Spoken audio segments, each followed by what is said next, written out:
네, 시작할게요. 네, 너무 또 오랜만에 바이블 맵 이렇게 함께 하게 되었는데요.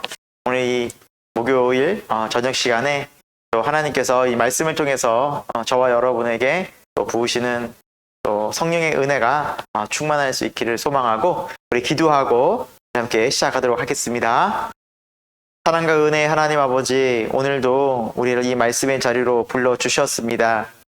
하나님의 말씀은 진리이고 또 생명이고 또 능력이고 소망이 되는 줄로 믿습니다.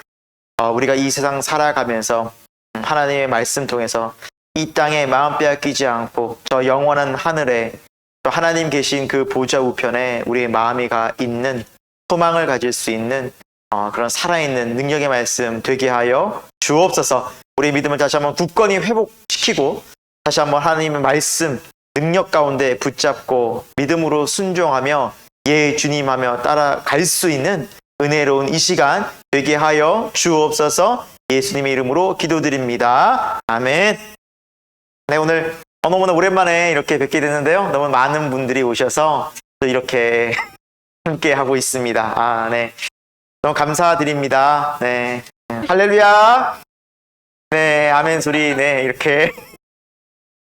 아멘 소리 몇 분이 안 내셨네요. 네, 우리 로마서 우리 함께 1장 오늘 이렇게 나갈 텐데요. 여러분, 로마서는 너무나 여러분 잘 알다시피 정말 너무나 신구약을 통틀어서 우리 믿음이 무엇인지 또 복음이 무엇인지 가장 또 선명하게 또 보여주는 그냥 가장 분명한 책이죠. 신학적으로도 이 로마서를 통해서 우리의 또 믿음이 또 이신칭이 오직 믿음으로 의롭다함을 받는다 라는 정말 강력한 그 우리 신앙의 근거가 되는 그 믿음의 확실한 설명이 나와 있는 책이 바로 로마서이기도 합니다. 오늘 로마서 1장부터 함께 보면서 또 하나님의 마음을 우리가 함께 더 알아가고 또 우리 더 깊이 묵상하는 시간 됐으면 좋겠습니다. 여러분 준비되셨죠? 네, 감사합니다. 네. 콩 알려주시고 이곳에 계신 분들은 많은 분들 특별히 잘 대답해 주시기 바랍니다. 아시겠죠? 네. 네. 1장입니다. 1절부터 우리 자신을 소개하기를 예수 그리스도의 종 바울은 이렇게 설명하고 있습니다. 그리고 종인 동시에 부르심을 받았다라고 이렇게 바울이 스스로를 규정하고 있습니다. 맞습니다. 여러분, 우리가 하나님의 자녀가 되고 주님의 백성이 된 것은 부르심이 먼저입니다. 그렇죠? 우리가 다 알지도 못하는 그 과거에 또 정말 우리 모태에 있을 때부터 하나님께서 우리를 택정하시고 또 우리를 부르시고 모든 환경 속에서 우리를 하나님의 말씀 속으로 하나님의 구원 속으로 불러주셨다는 것이죠. 바울은 다메섹 도상에서야 비로소 그 하나님의 부르심을 비로소 알게 되었죠. 하나님의 부르심은 미리부터 바울이 하나님을 정말 떠나서 하나님의 뜻을 떠나서 예수 그리스도를 믿는 사람을 핍박할 때에도 하나님은 그를 포기하지 않고 계속해서 부르시는 과정 가운데 있었다라는 거죠. 그럼 왜 부르셨느냐? 하나님의 뭘 위해서? 복음을 위하여라는 거죠. 예. 여러분, 우리가 하나님께서 우리 부르신 이유는 분명합니다. 복음입니다. 예. 사실 복음을 포괄적으로 말하자면 이 성경입니다. 예. 하나님에 대해서 우리가 알 수 있고 이 세상이 어떤 곳인지를 알 수 있고 우리가 누군지를 알 수 있고 장차 우리가 어떻게 살아야 하고 어디로 가는지를 분명하게 보여주는 기쁜 소식. 예. 여러분, 길을 알고 간다는 것만큼 정말 귀한 게 어디 있을까요? 그렇죠? 그래서 이 저녁 시간에 우리가 함께하는 이 성경 공부 시간도 바이블 맵입니다. 그래서 우리가 이 세상 살면서 믿음의 길을 우리가 잘 말씀 따라 정말 영원한 천국까지 잘 달려가는 저와 여러분 되기를 소망하고요.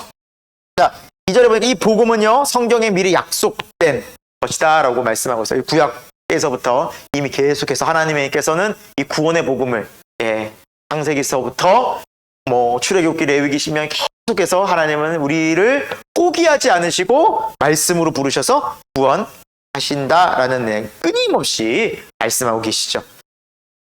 자, 그리고 그 구원의 복음의 중심에는 누가 계십니까? 바로 예수 그리스도. 기름 부음 구원자, 이름 부음 받은 구원자라는 뜻이죠. 자, 이 예수 그리스도는 어떤 분입니까? 3절에 보니까 육신으로는 다윗의 혈통에 나시고, 그리고 4절에는 성결의 영으로는 부활한 하나님의 아들로 선포되셨다. 자, 이게 왜 여기에서 왜 이걸 강조하고 있을까요? 예수님께서는 완전한 인간으로 오셨습니다. 완전 육신을 입고 인간으로 오셨다는 거예요. 또한 완전한 신, 그렇죠. 하나님, 완전한 하나님. 신이었어요, 여러분. 두 가지가 함께 동시에 충족되신 분이 바로 예수 그리스도셨다라는 거예요. 완전한 인간인 동시에 완전한 하나님이 바로 예수 그리스도였습니다. 네, 그럴 수밖에 없었던 것은 바로 우리의 죄를 대신해서 십자가에서 죽으시기 위해서 완전한 인간이 되어 오셨고요. 그리고 죄가 없으시고 죽음을 이기기 위해서는 어떤 인간이 죄가 없겠습니까? 또 어떤 인간이 죽음을 이기겠습니까? 바로 하나님만이 그 일을 하실 수 있으시겠죠? 그래서 하나님으로 또한 동시에 오신 분이 바로 예수 그리스도십니다. 완전한 인간인 동시에 완전한 신으로 오신 분이 예수 그리스도십니다. 유일하시죠. 그래서 유일한 구원자가 되어 주신 것입니다. 자, 이렇게 성경은 예수 그리스도가 부활을 통해 하나님의 아들로 선포되었다. 그분은 하나님의 아들이셨다. 즉 하나님이셨다라고 말씀하고 있습니다. 자, 그렇다면 너희도 6절에 보니까 너희도 교인들도 교회 다니는 너희도 예수 그리스도의 것으로 부름은 받은 자다라는 거죠. 바울만 불렀고 바울이 특별히 하나님의 사도로 부름 받아서 바울만 특별히 섬기고 선교하겠지 아닙니다. 우리 또한 하나님께서 택정하시고 부르셨어요. 무엇을 위해서? 복음 위해서. 맞습니다. 복음. 예수 그리스도의 복음. 네, 복음. 왜요? 이 복음이 아니면 이 땅 가운데, 이 세상 가운데서 우리가 절대 하나님께로 갈 수 없기 때문에, 이 복음의 핵심 예수 그리스도이기 때문에 예수 그리스도를 통하지 않고는 아버지께로, 하나님께로 갈 자가 아무도 없기 때문에 이 복음, 우리의 영생의 생명의 복음을 위해서 부르심 받았다. 이제 전에는 우리가 부르심 받기 전에는 내 뜻대로 내 마음대로 살 수 있었어요. 세상에서 내 좋아하는 거 하고 돈 벌어서 내 마음대로 쓰고 시간 내 마음대로 사용하고. 그러나 부르심을 받고 주님의 제자가 된다면 그 다음에 어떤 삶을 살아야 할까요? 그러나 기뻐요, 안 기뻐요? 네, 훨씬 기뻐요. 네.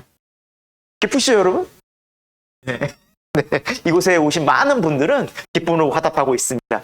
네, 기뻐요. 정말 진짜 복음은 기뻐요. 네, 정말 기쁘고요. 세상에 전에 주님 없던 삶 얼마나 여러분 다시 돌아가라면 돌아가고 싶으십니까? 아니잖아요. 그 삶은 너무너무 우리로 하여금 기쁜 듯 하나 잠깐의 그 즐거움 뿐이었지 끊임없이 밀려오는 후회와 허무함과 텅 빈 가슴을 어떤 것으로 채울 수 없을 때 주님께서 수가성의 그 사마리아 그 여인처럼 주님으로부터 생명수 되신 주님을 만나고서 물동이 내려놓고 내가 그리스도를 만났다 외치는 그 여인처럼 우리도 마음에 예수 그리스도를 통해서 기쁨을 회복하는 것이 바로 복음인 줄로 믿고요. 우리가 그렇게 복음을 위해 부름을 받은 거예요. 예수 그리스도를 믿고 예수 그리스도와 함께함으로 이 복음의 우린 증인될 수 있다라는 사실입니다. 그래서 하나님은 우리를 어떻게 부르셨느냐? 사랑하심을 받고 성도로 부르심을 받았다. 7절에 말씀하고 있고요. 네. 그래서 우리 가운데 계속해서 바울은 권면합니다. 하나님 우리 아버지와 주 예수 그리스도로부터 오는 은혜와 평강이 너에게 늘 함께하길 소망한다, 원한다, 기도한다 말씀하고 있습니다. 또 바울은 우리 11절에도 계속해서 이렇게 기도하고 있습니다. 신령한 은사를 너에게 나눠 주어 또 너희를 견고하게 하기를 또 주님께서 그렇게 하시기를 간절히 원한다. 왜 그럴까요?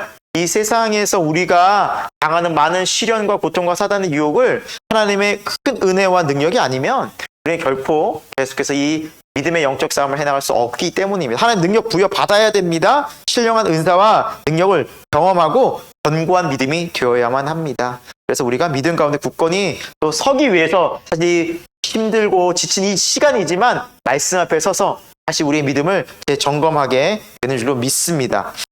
자, 바울은 이 복음에 대해서 14절에 어느 정도로 이야기하냐면 자신은 헬라인이나 야만인이나 지혜 있는 자, 그러니까 이 세상의 모든 사람들에게 내가 빚진 자다라는, 그래서 이 복음을 전하는 마음을 빚진 자의 심정으로 우리가 바울이 전하고 있다라는 거죠. 그럼 다들 대출 요즘 끼고 사시죠? 네. 한숨부터 하시나고 대출 생각하니까 대출을 이자를 우리가 안 내는 방법이 없잖아요. 무조건 떼가고 무조건 내야 하고 또 연체되면 또 안 되잖아요. 더 많이 내야 하고. 그러니까 반드시 이제 빚은 갚아야 되듯이 바울의 심정이 그런 심정이었어요. 복음의 빚진 자로서 이 복음을 전하지 않을 수 없었다는 거예요. 네. 그러나 그 마음에는 기쁨이 있었다. 우리가 기쁨으로 빚을 갚지 못하더라도 기쁨으로 복음 전했으면 좋겠습니다. 네, 갚을 날이 오겠죠? 네, 다 올 것이라 믿고요. 자, 우리 16절, 17절. 자, 얼마나 이 복음이 중요한지 같이 한번 읽어보도록 하겠습니다. 시작. 내가 복음을 부끄러워하지 아니하노니 이 복음은 모든 믿는 자에게 구원을 주시는 하나님의 능력이 됨이라. 먼저는 유대인에게요, 그리고 헬라인에게로다. 복음에는 하나님의 의가 나타나서 믿음으로 믿음에 이르게 하나니 기록된 바 오직 의는 믿음으로 말미암아 살리라 함과 같으니라. 아멘.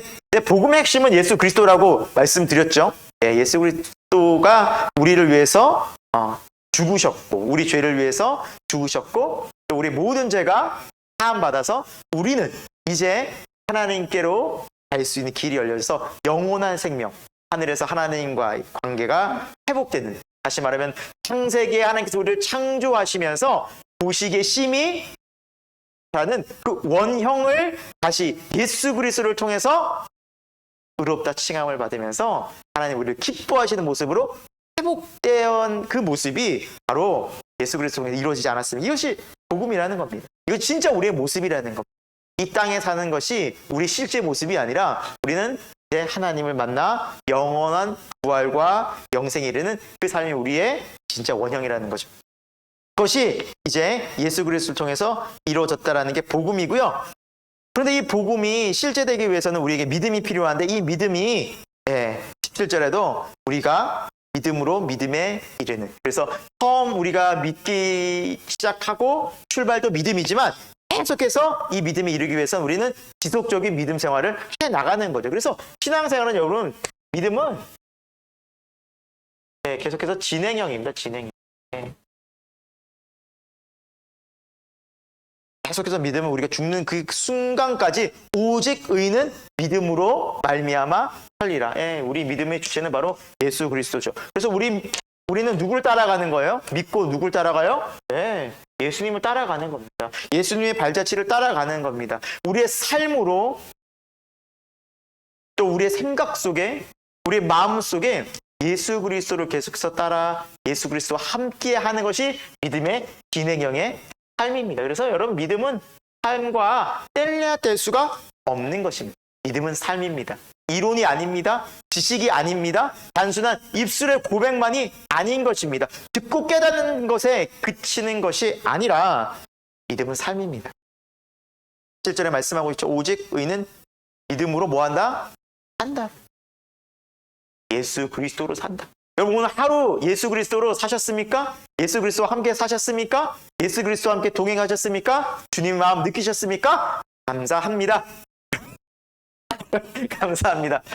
그래요, 여러분 입술로는 다 고백을 하지 않았지만 마음으로 아멘, 아멘, 아멘 계속해서 아멘 하신 줄로 믿고요. 주님이 아니면 오늘 이 자리에 설 수 없죠. 주님, 우리 다시 더 주님 뜨겁게 더 깊이 알아가는 시간 됐으면 좋겠고요. 그 믿음으로 삽시다. 자, 이게 복음의 핵심인데, 그런데 이제 복음을 떠난, 복음을 잃은, 하나님을 떠난 이 복음이 없는 인간의 이 세상의 모습은 어떠하냐라는 거예요. 그것이 이제 18절부터 나와 있어요. 자, 이제 복음이 없는, 하나님이 없는, 생명이 떠난 인간의 모습은 죄죠. 그래서 하나님의 18절에 진노가 있습니다. 불의한 그 속에 반드시 하나님의 진노가 나타나게 되어져 있습니다.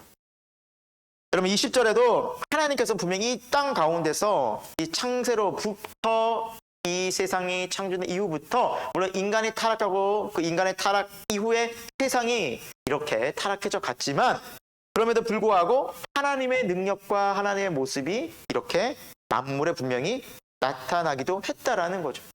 여러분 참 신기합니다. 우주가 여러분이 지구가 태양 한 바퀴를 도는데 여러분이 무슨 애를 씁니까? 지구 자전하는데 힘 좀 쓰십니까? 예, 계절 바뀌는데 여러분 노력 좀 하고 계세요? 아니, 우리는 어떠한 노력도 하지 않는데 정말 해가 뜨고 해가 지고 일정하게 하루도 빠짐없이 해가 뜨고 1년 365일 한 바퀴 이렇게 돌면서 사계절이 바뀌고 여러분 하나님께서 천지 만물 다 이렇게 창조하셨고 인간은 얼마나 또 여러분 오묘하고 놀랍습니까? 인간의 생명이 그렇죠? 그런데 모든 것들을 인간이 보면서도 경험하면서도 창조의 하나님은 모르고 삽니다. 네, 관심이 없어요. 알려고 하지도 않고 그런 모습들 속에서 하나님은 너무나 안타까워하고 있습니다. 분명히 보여줬지만 그들이 나중에는 이제 핑계치 못할 일이 분명히 벌어질 것이다. 지금도 마찬가지고요. 자, 인간의 삶은 하나님을 떠난 인간 삶은 어떨까요? 21절에 하나님을 알되 하나님을 영어롭게도 하지 못하고 이거는 하나님 인격적으로 아는 삶이 아니라 그냥 하나님 신에 대한 그런 그냥 개념적인 의미로 안다는 거겠죠. 그래서 어떤 신이 있어 그 신을 비스무리하게 만드는 겁니다. 하나님은 다른 신, 달리 말하면 우상이겠죠. 우상이겠죠. 그래서 하나님의 23절 하나님의 영광을 썩어질 뭐로 만들었어요?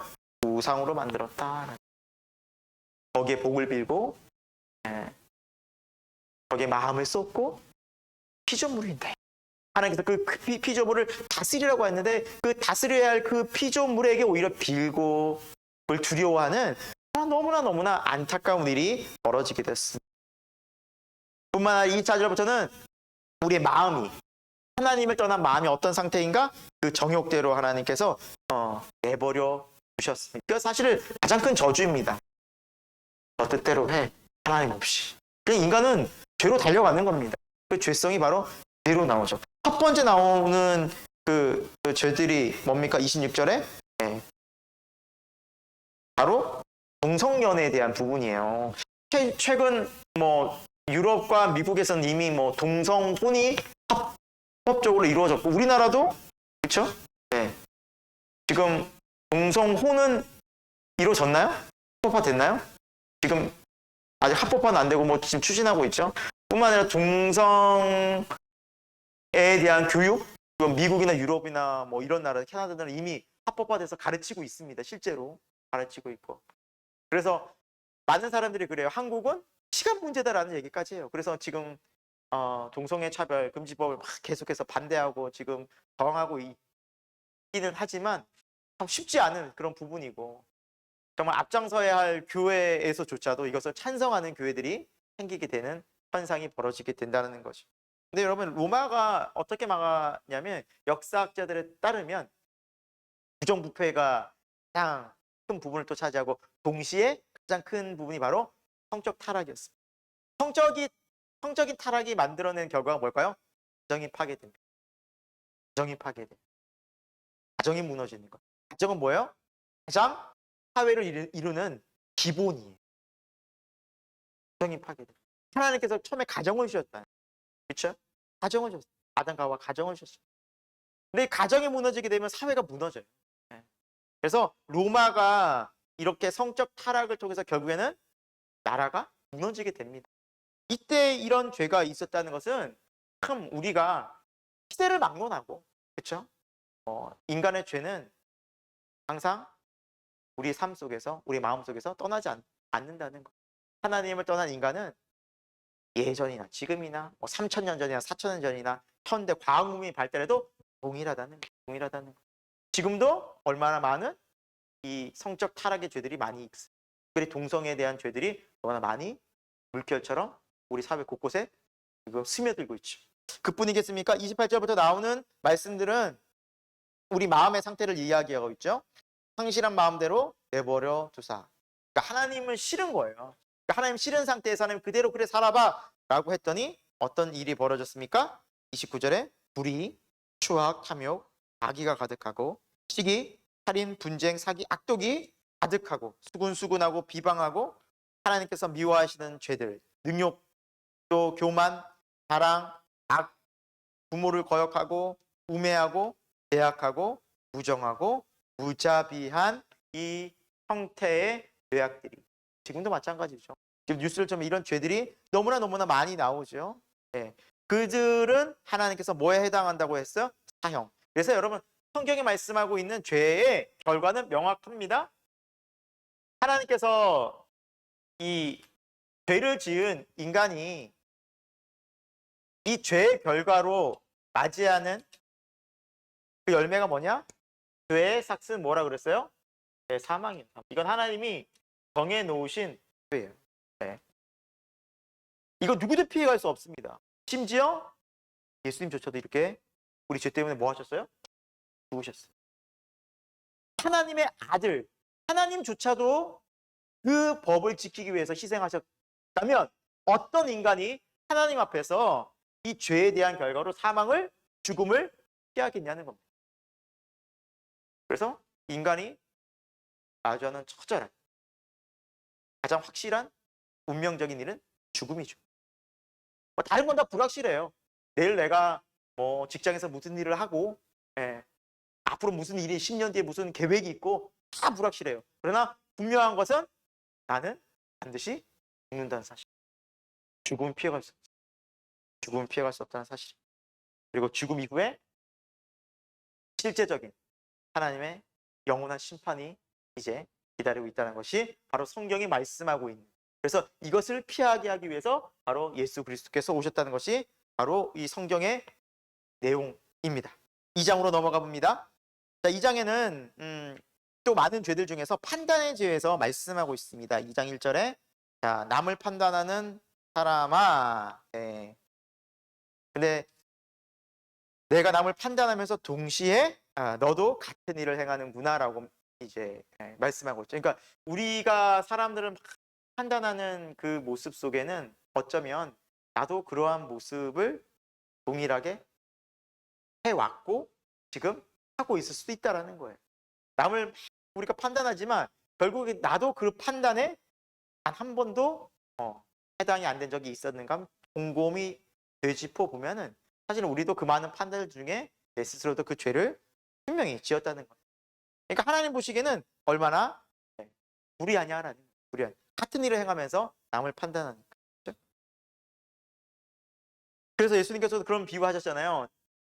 다른 사람 눈에 티끌을 보면 자기 눈에 들보는 보지 못한다. 예. 자기는 허물이 엄청 많은데 다른 사람은 그 작은 티 그거를 그냥 비난하는. 그래서 우리가 남을 판단하고 비판할 때는 정말 저는 절제해야 하고 조심해야 됩니다. 그런 말을 하려고 할 때 생각이 들 때는 정말 브레이크를 거는 절제의 은혜가 있기를 축원드립니다.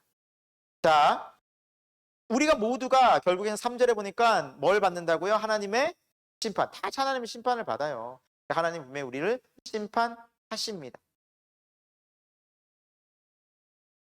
자, 그런데 하나님의 이 심판을 우리가 받는 그 마음의 상태 5절에 보니까 고집하고 회개치 아니하는 그 마음. 그들의 상태는 5절 끝에 하나님의 진노를 쌓을 뿐이라는, 하나님께서 반드시 행한 대로 보응을 하시는 분이십니다. 하지만 7절에 하나님의 말씀을 따라 인내하고 하나님의 말씀에 순종한 자들은 영광과 동기와 썩지 아니하는 영원한 영생으로 하나님 인도하실 것이다 약속하고 있습니다. 하지만 여전히 불의를 따르고 하나님의 말씀에 대해서 불순종하는 자들은 진노와 분노로 하나님께서 갚아 주실 것이다. 그러니까 계속해서 나오는 말씀이 그 말씀이에요. 9절에도 악을 행하는 자는 계속해서 환난과 곤고가 어려움이 있을 것이다. 10절에 반대로 선을 행하는 자들은 영광과 존귀와 평강을 얻을 것이다. 하나님께서 반드시 행한 대로 갚으신다. 그래서 여러분 우리가 뭐 살아가면서 화낼 사람들이 사실은 많이 있잖아요. 예. 또 화날 일도 많이 있고요. 솔직히 우리 주위에 보면 예. 얼마나 많이 또 있어요. 욱할 때가 또 많이 있죠. 경우 없는 일을 많이 당하죠. 그러나 그때마다 그 모든 것들은 누가 심판하신다? 하나님이 심판. 하나님께 넘겨드리고 우리는 우리의 마음을 어떻게 하나님의 마음을 닮은 모습으로 선을 행하고 하나님의 말씀에 순종하려고 우리가 살아가는 것이 우리의 바른 모습입니다. 자, 이렇게 하나님께서는 세상을 심판하시는데 14절에 그럼 율법이 없는 이방인들은 어떻게 할 것인가? 라는 거죠. 참 이것이 우리가 신앙생활 하면서도 또 믿지 않는 사람들 많이 질문하는 부분이에요. 아니 이스라엘은 율법을 주셨는데 율법이 없는 이방인들 어떻게 하냐? 이방인들 사실 태반이잖아요. 그렇잖아요. 유대인들이 많습니까? 이방인이 많습니까? 이방인이 훨씬 많잖아요. 그들은 하나님 어떻게 심판하시겠는가? 그 부분인 거예요. 자, 이스라엘 민족은 율법이 있었어요. 그러면 당연히 율법에 따라서 하나님께 심판하시겠지만 없는 사람들은 율법이 없어도 이 율법이 없는 사람에게는 본성이라는 게 있다는 거죠. 본성. 이것을 다른 말로 하면 15절에 양심이라고 해요. 그럼 뭘 따라서? 양심에 따라. 하나님께서 그 사람의 양심에 따라서 심판하시고 이 양심에 무슨 역할을 합니까? 율법의 역할을 한다라는 거예요. 그 말씀하고 있는 거예요. 그 말씀. 가끔씩 저도 그런 질문 받아요. 목사님, 이순신 장군은 구원받았을까요? 이순신 장군처럼 나라를 위해서 헌신하고 정직하게 충무공 이순신 장군은 꼭 구원을 받아야 될 것 같습니다. 속으로는 그러죠. 당신이 잘해야 돼. 당신의 지금 마음이나 신경 쓰셔야 되는데 그 말은 못하고 주님이 그 마음을 보시니까 양심에 따라서 판단하실 거라고. 근데 이 여러분이 양심, 마음에 있는 우리가 알 수 있어요? 없어요? 없잖아요. 그러니까 하나님이 다 판단하시겠다는 거예요. 그거는 우리 알 바 아니라는 거예요. 그러나 하나님께서는 반드시 이것을 따라서 심판하시겠다. 그럼 바꿔 말하면 율법에 있는 이스라엘 사람들 여러분, 율법에 있는 이스라엘 사람들, 유대인들. 아니 이 사람 바꿔서 이 사람들 율법 다 지켰는지 안 지켰는지 우리가 어떻게 알아요? 하나님 율법대로 심판하시는데 유대인들 율법 다 지켰는지 안 지켰는지 누구만 아세요? 하나님만 아세요. 마찬가지예요. 양심에 따라서 살아간 율법은 이방인들 누구만 아세요? 하나님만 아세요. 그러니까 구원은 하나님께 달린 거예요.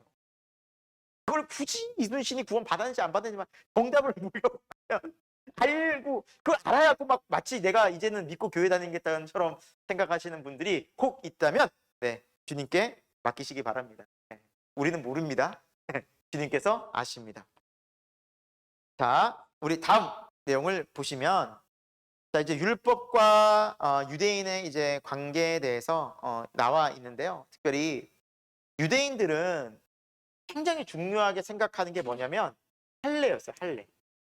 유대인들은 할례를 굉장히 중요하게 여겼어요. 할례는 아브라함에게서 있었던 첫 번째 나타난 창세기 17장에서 나오는 사건이죠. 그래서 할례를 행하여 너와 심지어 내 집에 거하는 모든 자들이 종들까지도 다 할례를 시켜라. 그래서 할례 언약을 맺습니다. 그들이 내 백성이 될 것이다. 하나님의 거룩한 백성이 될 것이다. 할례 언약을 맺죠. 그런데 성경에서 말씀하고 있는 실제적인 할례의 의미는 표면적, 육신에서 보여지는 그렇게 할례를 했기 때문에 네가 거룩해 라는 게 이유가 목적이 아니라 이 할례를 하는 이유가 뭐예요? 할례는 29절에 보니까 어디에 하라고요? 마음에. 할렐루야. 할례는 마음에 하는 마음에. 그러니까 그렇게 할례를 하는 행위를 통해서 내 마음에 무슨 마음을 품으라는 겁니까? 나는 하나님의 거룩한 백성으로서 이 세상을 살아갈 때 이 세상을 따라 똑같이 세상을 사랑하고 또 세상을 따라 사는 삶이 아니라 이제 나는 내가 새로워졌으니 말씀을 따라 하나님을 따라 영원한 삶을 살아가야지라는 마음의 변화를 받으라는 겁니다. 그래서 할례를 받을 때 떼어내잖아요. 탈을 하잖아요. 그건 뭡니까? 떼어내라는 거죠. 세상을 떼어내라는 거죠. 분리시키라는 거죠. 그래서 거룩이라는 의미가 뭡니까? 구별되다라는 거죠. 근데 이제 유대인들이 너무 할례를 강조하고 이제 형식주의에 매이다 보니까 자기네들은 뭐 할례 받았다는 거야. 그 자체로 거룩하다는 거야. 아니겠죠. 하나님 말씀하신 것은 그 표면적 할례의 모습이 진정한 할례가 아니라 영적인 마음의 할례가 진짜 할례다. 그러고 보면 이방인들도 마음의 할례를 받았어요. 여러분, 마음의 할례를 받았다는 것은 마음이 거룩하게 바뀌었다는 거거든요. 이 마음이 거룩하게 바뀌었다는 말은 우리 신약적인 표현으로 말하면 뭘까요? 거듭나는 거죠. 중생. 마음이 거듭나는 거죠. 그러니까 이방인들은 할례 받지 않아도 성령이 임해서 거듭나면 뭘 받은 거예요? 성경이 말하는 할례를 받은 거예요. 마음의 할례. 이게 진짜예요. 성경이 말씀하고 있는 본질은 이거였어요. 그런데 유대인들은 그냥 이 할례를 육적인 것에, 표면적인 할례. 그래서 할례만 받고 우리는 거룩하다는 거예요. 벌써 거룩해졌다는 거예요. 얘는 마음대로 지고. 마음은 하나님이 떠나고, 마음은 다 우상과 하나님을 그냥 다 섞어가지고 혼합주의로 만들어 버리면서. 이 유대인이었죠. 유대인이었죠. 네, 3장에 가보면 유대인의 나음이 무엇이냐, 할례의 유익이 무엇이냐. 그러니까 그런 거예요. 너희가 유대인으로서 할례 받고 그래 하나님 선택받은 민족이다.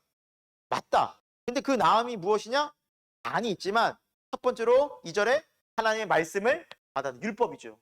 율법 받았다. 이거는 세상 유례없는 민족 가운데 너희가 선택받은 거다. 하나님의 특별한 은총이다. 근데 그것이 우리가 이스라엘의 역사를 창세기부터 출애굽기, 레위기 쭉 보지만 이 유대인이 잘해서 율법을 주셨습니까? 아니면 하나님의 일방적인 선택과 은혜였습니까? 네, 여러분 대답 잘해 주셨어요. 하나님의 일방적인 선택과 은혜였는데 자기네들이 잘해서 받은 게 1도 없거든요. 오히려 더 거역했죠. 출애굽기 보면은 그렇죠? 광야에서 불평불만, 원망 끝도 없어요. 십계명 받은 그 상태에서도 막 우상 숭배하고 난리도 아니었죠. 원망했죠. 그래도 하나님께서 율법을 주셔서 끝까지 그들을 선지자를 보내시고 그들을 포기하지 않고 끝까지 하나님께서 선택하신 민족을 포기하지 않으셨기 때문에 이스라엘이 있는 것이지 그들이 잘해서 율법 받은 게 아니라는 거죠. 하나님의 선택이었다. 자, 그것도 모르고 오히려 우리 할례 받았네, 우리 율법 받았네, 우리는 선민이네 하는 그 마음이 하나님 앞에서는 크게 죄다. 오히려 이거는 하나님의 믿음 본질에서 복음에서 벗어난 것이다. 표면적 유대인이 진짜 유대인이 아니라 이면적 내면의 마음의 할례를 거듭난 유대인이 진짜 하나님의 백성이다. 선택된 백성이다. 그 얘기하고 오니까 유대인들이 제일 싫어하겠죠. 그래서 싫어하고 바울도 싫어하고 예수님도 싫어하고 이거 얘기해.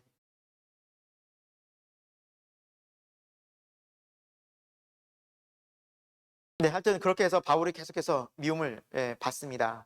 근데 여러분 제가 좀 여러분 3장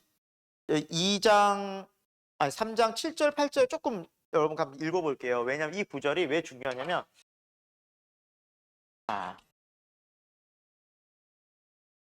자, 로마서 3장 7절 8절이 이단들이 굉장히 잘 쓰는 거예요. 네, 잘 쓰는 구절이에요. 뭐냐? 자, 하나님의 복음을 위해서는 거짓말을 해도 된다라는 그러한 근거를 만드는 구절로 이 구절을 써요. 그러니까 복음을 전할 때 거짓말해도 된다는 거예요. 왜? 복음을 전하는 거니까. 왜 성경에 나와 있다는 거예요? 그 구절이 7절이에요. 한번 읽어볼까요? 여러분 같이 읽어봐요. 시작. 그러나 나의 거짓말로 하나님의 참되심이 더 풍성하여 그의 영광이 되었다면 내가 어찌 죄인처럼 심판을 받으리요? 읽어보니까 그 말이 맞는 것처럼 보이죠? 그렇죠? 아니에요? 이 7절만 보면 거짓말로 내가 하더라도 하나님의 영광이 드러난다면 내가 어찌 죄인처럼 심판을 받으리요? 받겠다는 거예요? 안 받겠다는 거예요? 안 받는다는 거예요. 7절만 보면. 그런데 성경은 계속 봐야 돼요, 여러분. 한 절만 쏙 뽑아서 보면 100% 오해하고 독해가 됩니다. 성경은 흐름에서 봐야 돼요. 흐름에서. 8절까지 보면 얘기가 달라져요. 8절 한번 읽어볼게요. 시작. 또는 그러면 선을 행하기 위해서 악을 행하자 하지 않겠느냐? 어떤 이들이 이렇게 비방하여 우리가 이런 말을 한다고 하니 그들은 정죄받는 것이 마땅하니라 라고 나와 있어요. 심지어 8절에는 또는 선을 행하기 위해서 악을 행하자. 선을 이루기 위해서 악을 행하자. 그러니까 어떤 선을 착한 일을 하기 위해서는 뭐 악한 방법이 막 동원돼도 된다는 거예요. 예를 들면 전도하는데 사람이 싫다고 억지로 끌고 나오고 싼 방법 가리지 않고 회유하고 거짓말 쳐서라도 왜? 전도하는 게 선이잖아요. 악을 행해도 된다. 성경에 나와 있지 않느냐? 라고 이 사람들이 이 구절을 이렇게 악용해요. 악용.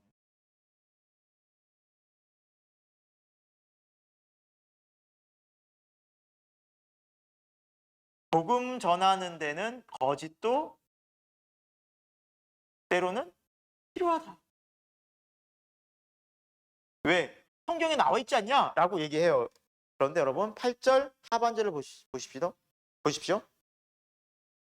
중간부터 보면 어떤 이들이 이렇게 비방하여. 자, 그러면은 지금 문장을 잘 보시면 어떤 이들이 이렇게 비방하여라는 말은 위에 앞에 말 거짓말로 하나님의 참되심이 풍성하여 영광만 되면은 어떻게 죄인처럼 심판을 받으리요? 바울과 이런 믿음의 사람들 향해서 이렇게 얘기하고 어떤 이들이 그리고 어떤 이들은 선을 이루기 위해서 악을 행하자 한다라고 어떤 이들이 바울을 향해서 말한다는 거예요. 이 말이 바울이 한 말이 아니라 어떤 이들이 이렇게 비방하여.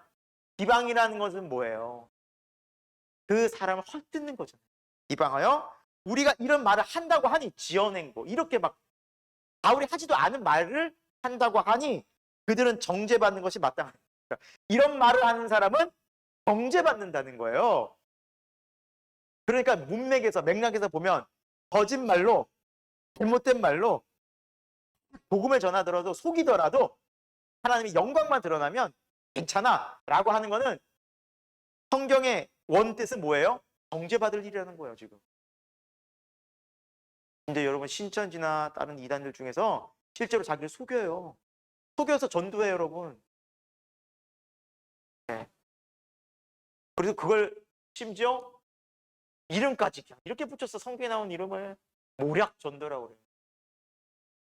이름은 그냥 갖다 붙이기는 그냥 모략이래. 아주 지혜롭게 이걸 속여가면서도 복음만 전하면 된다는 거예요. 지금 이 말이 성경에 있다고 해서 이들은 사용하지만 성경에서 그 말이 잘못됐다고 말하고 있어요. 그러니까 여러분 좀 안타까워요. 성경을 바르게 알면 이단이 얼마나 허무맹랑하고 주장을 하고 있는지 얼마나 잘못된 교리를 땅땅거리고 얘기하고 있는지 알 수 있죠. 여러분 저희가 처음 여기 이사 와가지고 이렇게 정리하고 있는데 신천지가 와서 얘기하더라고요. 처음에 신천지인지 몰랐죠. 저희 일단 물어요. 교단이 어디냐 목사님들이냐 다 소개했죠. 저희는 뭐 친절하게 이 지역분인 줄 알고 네 그렇습니다. 대한예수교 장로회 교단이고 뭐 소망교회 무슨 교회 가면서 우리가 같은 교단입니다. 네. 아 그러세요? 저는 신천지 장막교회입니다. 하면서 이거 꼭 읽어보세요 하고 전해주는 거예요. 당당하지 않아요? 저희 목사님인데 소개했는데 네. 그런 시대가 왔어요. 오히려 당당해요. 당당히 이 사람들은 정말로 자기네들이 진실을 믿고 있다고 얼마나 많이 또 속이고 또 거짓된 복음을 진짜처럼 그렇게 전하고 있는지 모르겠습니다. 하지만 그럼에도 불구하고 여러분 진리는 필요한 것이 진리가 복음이 생명이기 때문이죠. 그렇죠? 생명이기 때문입니다. 우리가 이 세상이 아무리 정말 거짓이 난무하고 또 이단이 가득해도 예수 그리스도의 생명되는 복음만이 우리를 살릴 수 있기 때문에 우리가 증인되어야 됩니다. 우리가 증인되어야 하고 이 곳에서 여러분 삶의 자리에서 정말 예수 그리스도의 바른 증인되는 그래서 바른 말씀을 배워야 하고 우리가 정말 성령으로 더 충만해져야 됩니다. 그래 영적 싸움을 넉넉히 이길 수 있기 때문입니다. 자, 바울은 계속해서 그러면서 얘기하고 있죠. 9절부터 보면은 우리가 다 죄인이다. 예, 죄의 상태, 죄 아래에 있고 의인은 없나니 10절에 하나도 한 명도 없다. 그러니까 의인은 뭐예요? 죄가 없는 상태. 그러니까 여러분 하나님 앞에서는 죄인입니다. 그래서 율법을 주신 이유가 뭘까요? 우리가 죄인인 것을 깨달는 거예요. 양심을 주신 이유가 뭐예요? 우리가 죄인이라는 걸 깨달는 거예요.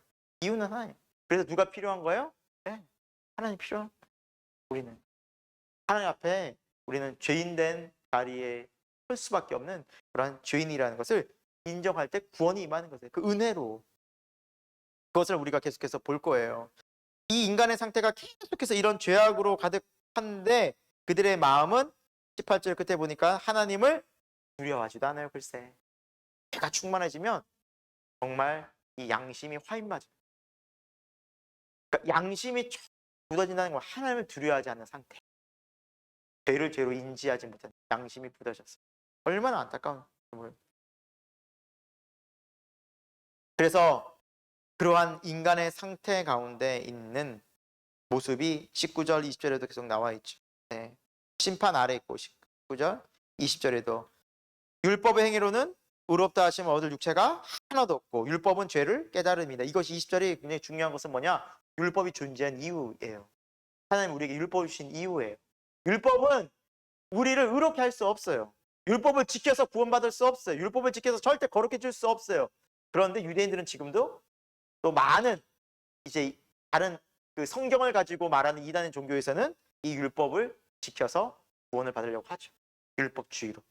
절대 율법은 우리가 완벽하게 지킬 수도 없고 율법을 주신 이유는 무엇이다? 내가 죄인이구나 라는 거예요. 그러면 내가 죄인이라는 것을 처절하게 고백할 때 우리는 무슨 은혜만을 구할까요? 바로 21절에 하나님의 의, 예수 그리스도만을 구합니다. 이젠 율법의 하나님의 한 의, 유일한 의. 여기서 한 의라는 것은 유일한 의. 우리가 의롭게 될 수 있는 유일한 길, 율법과 선지들의 증거를 받은 것, 그 사건이 뭡니까? 예수 그리스도. 22절에 예수 그리스도를 뭐함으로? 믿음으로. 할렐루야. 이겁니다. 우리가 수많은 죄 가운데 죄책감에 빠져 있을 때 크게 살려고 애를 써보지만 우리가 절대 의롭게 될 수 없는 이유는 바로 우리의 죄는 우리의 행위로, 어떤 행위로 그것이 이루어질 수 없기 때문입니다. 그때 우리가 의지할 수 있는 것은 바로 예수 그리스도의 십자가를 믿음으로.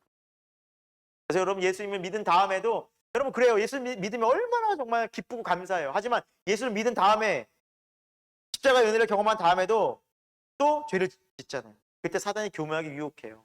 또 죄 짓네. 네가 무슨 자격으로? 네가 참 양심도 없지. 그러면서 무슨 또 하나님을 섬긴다고 예배한다고 그 자리에가 그때 우리는 어떤 의를 의지해야 될까요? 예수 그리스도 십자가의 주의 보혈. 지금도 흐르고 마르지 않는 주님의 보혈의 능력. 그래 십자가에서 단번에 나의 모든 죄를 용서하신 예수 그리스도의 의. 주님이 그것 때문에 우리를 의롭다 여기시는 그 십자가 앞으로 나갈 때 우리는 다시 그 속에서 그래 예수 그리스도의 피로 내가 자유하게 된 것이지 감사와 찬송과 또 회개를 할 수 있게 되는 것입니다. 이 예수 그리스도의 의, 하나님의 의는 22절에 차별이 없어요. 모든 사람에게. 23절 모든 사람이 저를 본 말씀에 하나님의 영광이 이르지 못하였지만 24절 그리스도 예수 안에 있는 속량 즉 십자가에서 우리를 위해서 죽으신 그 예수 그리스도의 피값으로 말미암아 하나님의 은혜로 값없이 값으로 따질 수 없는 하나님의 아들의 거룩한 보혈을 어떻게 값으로 따지겠습니까? 값없이 그 하나님께서 다 이루신 그 놀라운 은혜로 말미암아 우리는 이 의롭다 하심을 얻은 자, 얻었지. 우리의 행위가 아니라는 것입니다. 뿐만 아니라 이 예수 그리스도의 보혈의 25절의 피는 화목제물로서 하나님과 우리와의 사이를 화목하게 만듭니다. 우리 죄가 없어질 뿐만 아니라 깨끗해질 뿐만 아니라 하나님을 아버지로 부를 수 있습니다. 하나님과 친밀하게 교제할 수 있는 그 관계 회복이 이루어졌다는 사실입니다. 너무나 놀라운 길이 예수 그리스도의 십자가의 은혜로 이루어졌습니다. 이루어졌습니다. 네. 그래서 예수 그리스도의 그 십자가의 은혜는 그 십자가 은혜로 말하면 하나님이 25절에도 전에 지은 죄를 간과하심으로 잊어버리겠다는 거예요. 지워버리겠다는 거예요. 내가 그것을 생각지도 않겠다는 거예요. 깊은 바다에 빠뜨리겠다는 거예요. 하나님이 이렇게 약속하셨는데, 하나님이 이렇게 말씀하셨는데 우리가 다시 죄책감에 빠지면 안 되겠죠. 여러분, 죄를 짓고 그냥 잊어버리라는 의미가 아니에요. 이 말씀의 의미는 그래 어차피 다 용서해 주시니까 뭐 하고 죄를 가볍게 여기라는 의미가 아니에요. 우리가 십자가의 보혈을 의지하여 나갈 때 그 죄책감에서 예수 그리스도의 은혜로 말미암아 죄에서 자유할 수 있다는 의미. 모든 죄에서. 십자가 놀란 은혜입니다. 하나님과의 기쁨, 감사의 그런 교제로 나갈 수 있는 은혜입니다. 이것이 실제 되길 소망합니다. 네, 이것이 은혜입니다. 네. 그래서 27절에 자랑할 때가 어디 있겠냐? 우리가 무슨 자랑이 있겠는가? 십자가로 다 이루셨는데 예수님이 그 십자가에서 처절하게 못 박혀 죽으심으로 하나님 아버지는 그 아들 독생자를 십자가에 못 박으심으로 우리가 죄인 되었을 때 하나님의 온전한 사랑이 십자가에서 다 이루어졌다는데 우리가 거기에서 어떤 행위와 어떤 노력과 어떤 모습으로 거기에서 그것을 주님을 만족시키겠냐는 거예요. 아무것도 없다는 거예요.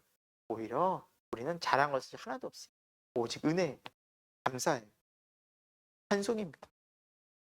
그래서 정말 놀라운 것은 이것은 믿음으로 말미암아 우리 마음이 믿음으로 십자가가 믿어짐으로 이것이 이루어졌다는 거예요. 여러분 십자가의 은혜가 여러분 삶 가운데 믿어지십니까?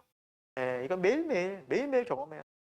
사단이 공격할 때 이 십자가의 보혈의 능력은 절대 뚫을 수가 없어요. 이거는 어떻게 연결해서 하늘로 연결되어 있기 때문에 공중 권세 잡은 자 사단이 절대 이것은 방해할 수가 없어요. 하늘로 연결되어 있기 때문에 십자가를 통해 하나님께로 우리가 하나님의 마음을 알기 때문에 하나님의 사랑을 경험하기 때문에 이런 사람은 담대하죠. 그것이 믿음의 법입니다. 세상을 이기는 믿음의 법입니다.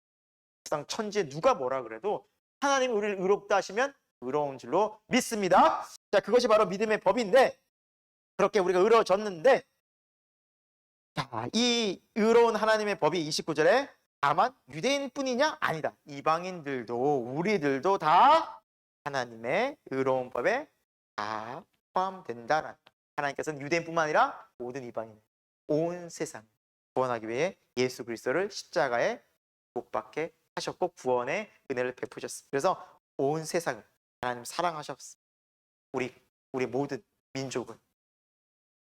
자, 그래서 30절에도 할례자도 믿음으로. 할례자는 누구일까요? 유대인들이겠죠. 또 무할례자 이방인도 오직 뭐로? 믿음으로.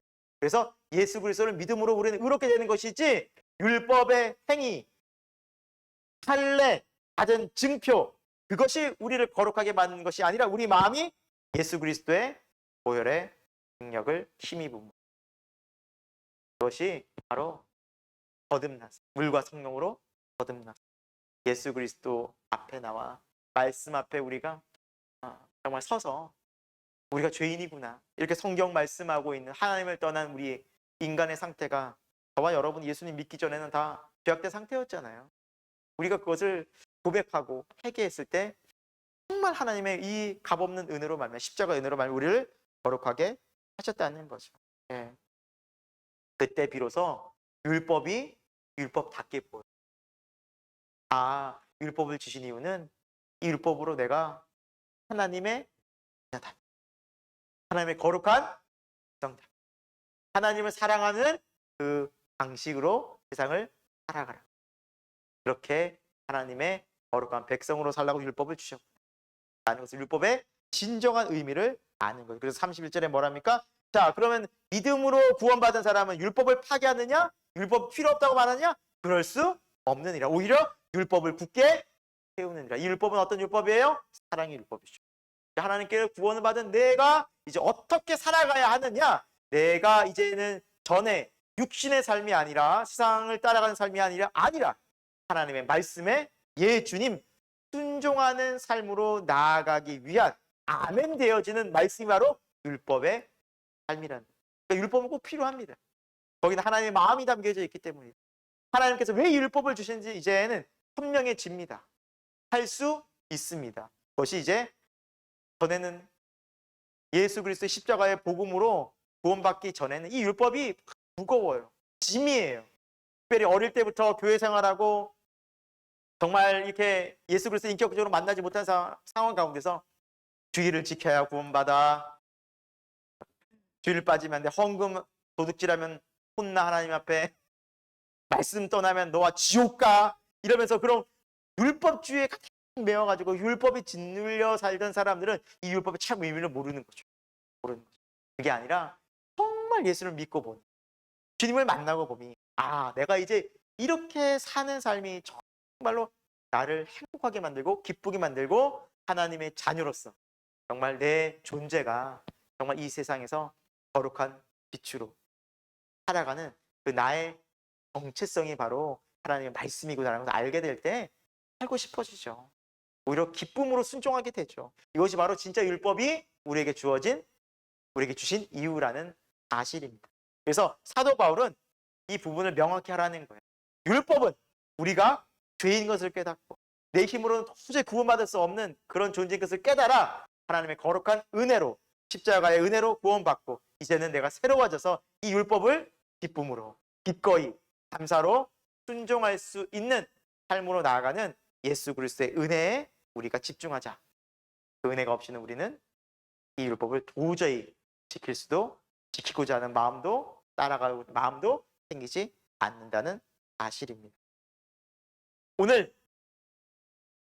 5장까지 나가려고 했는데 3장까지도 못 나가서 항상 로마서는 좀 여러분과 함께 좀 말씀을 집중적으로 좀 계속해서 좀 보면서 나가겠고요. 오늘 1, 2, 3장까지 했지만 여러분 너무너무 이게 우리 로마서의 말씀은 중요한 메시지를 우리 신앙에 있어서 너무너무 중요한 믿음의 근본 원리를 잘 설명해 주고 있습니다. 그런데 마지막으로 여러분 중요한 것은 이것이 여러분에게 이론이 되지 않기를 소망합니다. 아, 맞아. 이것이 딱딱 맞아 떨어지네. 아, 이렇게 신앙생활 해야 되네. 또 다시 그렇게 율법주의. 또 다시 말씀이 나를 짓눌러요. 또 하나님께서 주시는 그 말씀이 나를 옥죄고 또 계속해서 힘들어지고 이것이 선순환 되지 못합니다. 오히려 우리에게 필요한 것은 예수 그리스도의 십자가의 선명한 은혜. 하나님께서 십자가에서 보여주신 하나님의 그것을 기쁨으로 하나님의 마음을 알아갈 때 이 율법은 정말 우리가 지키고 싶고 따라가고 싶고 주님 하면서 순종할 수 있는 기꺼이 하고 싶어지는 마음의 상태가 된다는 사실입니다. 그래서 올 한 해 우리 새생명교회 표어가 주님 아니겠습니까? 그래서 이 바른 예수 그리스도의 복음이 저와 여러분의 삶 가운데 더 깊이 새겨지기를 소망합니다. 함께 기도하고 마치도록 하겠습니다.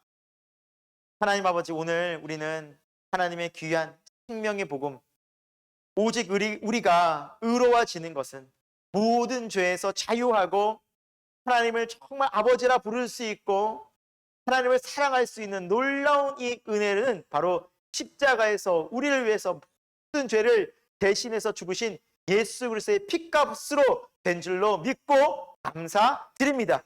우리는 구원의 은혜를 받은 자입니다. 하나님께서 십자가에서 모든 구원과 완전한 의를 이루어 주셨습니다. 그 공의 하나님의 은혜 의지하여 하나님께 나아가고 오늘도 우리에게 주신 이 사랑의 율법을, 생명의 말씀을 우리가 기쁨으로 감사하며 지킬 때 하나님 우리의 삶이 주님 안에서 아름답게 예수 그리스도를 닮은 모습으로 날마다 성화의 과정을 이뤄나갈 수 있도록 아버지 은혜 베풀어 주옵소서. 한 주간 함도 하나님께서 함께 동행해 주시고 우리가 거룩한 주일에 함께 만나 하나님을 기쁨으로 노래하고 감사하며 예배할 수 있는 그 주일을 맞이하기를 소망합니다.